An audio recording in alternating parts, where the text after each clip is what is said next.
रूह अफ़ज़ा का पाकिस्तानी कनेक्शन, क्या आपका शरबत मदरसों की फंडिंग कर रहा है? दरअसल बाबा रामदेव का एक हालिया बयान इन दिनों काफी चर्चा में है। उन्होंने एक सार्वजनिक कार्यक्रम में बिना किसी ब्रांड का नाम लिए एक पेय पदार्थ को लेकर गंभीर सवाल उठाए हैं।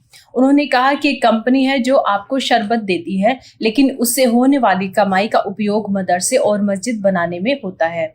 अगर आप वह शरबत पीते हैं तो मदरसे और मस्जिद बनेंगे, लेकिन अगर आप पतंजलि का गुलाब शरबत पीते हैं तो गुरुकुल बनेंगे। आचार्य गुरुकुलम का विकास होगा और भारतीय शिक्षा पद्धति को मजबूती मिलेगी। बाबा रामदेव ने इसे शरबत जिहाद कहा और लोगों को सचेत करते हुए यहाँ तक कह दिया कि जैसे लव जिहाद है, उसी तरह यह भी शरबत जिहाद है। अपने बच्चों को इस नाम पर बेचे जा रहे टॉयलेट क्लीनर जैसे शरबत से बचाएं। अब भले ही उन्होंने नाम ना लिया हो, लेकिन जो लोग समझते हैं उससे यह साफ समझ में आ रहा है कि उनका इशारा किस ओर है। दरअसल हमदर्द की मशहूर प्रोडक्ट रूह अफ़ज़ा की तरफ उनका इशारा है। इसके बाद सोशल मीडिया पर बवाल मच गया। ये बयान आने के बाद रूह अफ़ज़ा के लिए हमदर्द ने भी अपने आधिकारिक अकाउंट से पोस्ट किया और उन्होंने रूह अफ़ज़ा को रिफ्रेशिंग और जन जन का चहीता बताया। हालांकि जो बातें कही हैं बाबा रामदेव ने, उसके विषय में हमदर्द ने कुछ भी पोस्ट नहीं किया, यानी उस पर चुप्पी साध ली। तो अब इसका थोड़ा इतिहास जानते हैं कि आखिर रूह अफ़ज़ा और हमदर्द का सच क्या है। रूह अफ़ज़ा की शुरुआत हुई थी साल 1906 में, जब पुरानी दिल्ली में एक यूनानी हकीम अब्दुल मजीद ने इसे बनाया। ये एक यूनानी दवा निर्माता कंपनी थी जिसका नाम था हमदर्द और रूह अफ़ज़ा उसका एक प्रोडक्ट था।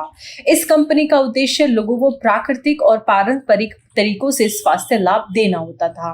असली मोड़ तब आया जब साल 1947 के बंटवारे के समय उस वक्त हकीम अब्दुल मजीद के जो दो बेटे थे, हकीम अब्दुल हमीद और हकीम मोहम्मद सईद।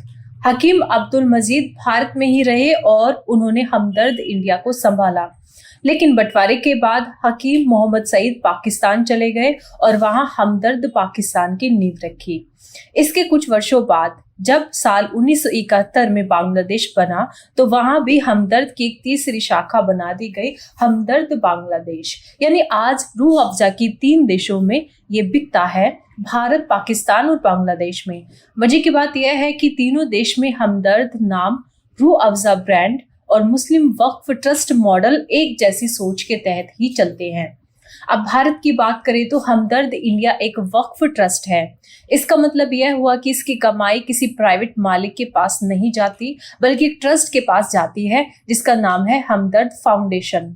इस फाउंडेशन का काम है समाज सेवा, शिक्षा और स्वास्थ्य में योगदान देना, लेकिन इसका जोर मुख्य रूप से मदरसे, मस्जिद और इस्लामिक शिक्षा संस्थानों को सहयोग देने पर होता है।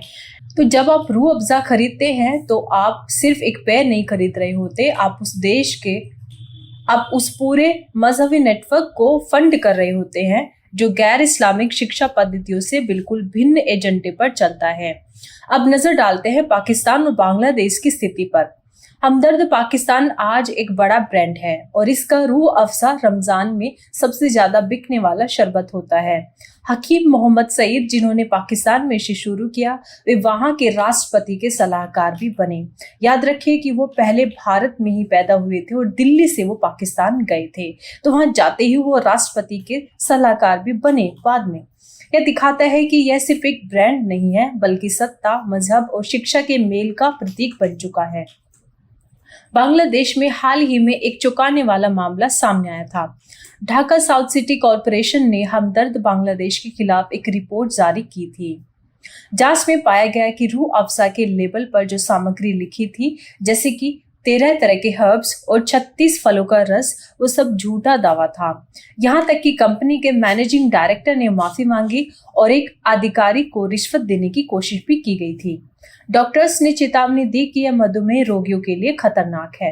यानी जिस चीज को हम सालों से ठंडक और सेहत का पेय मानते आ रहे हैं, उसकी सच्चाई कुछ अलग है। वो सिर्फ एक झूठे प्रचार और मजहबी एजेंडे का हिस्सा बन चुका है। अब बात करते हैं इसके हलाल प्रमाण पत्र की। रूह अफ़ज़ा एक हलाल सर्टिफाइड प्रोडक्ट है।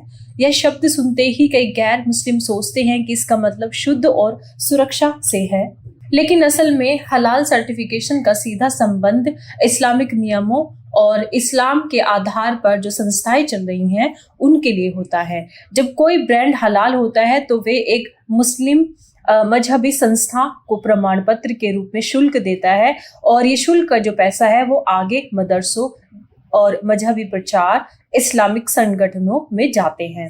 तो सवाल उठता है कि क्या भारत जैसे बहुधार्मिक देश में गैर मुसलमान को कैसा प्रोडक्ट खरीदना चाहिए जो उसकी संस्कृति या विश्वासों से बिल्कुल मेल नहीं खाता। तो क्या ये आपको खरीदना चाहिए या नहीं, ये गहरा सवाल है।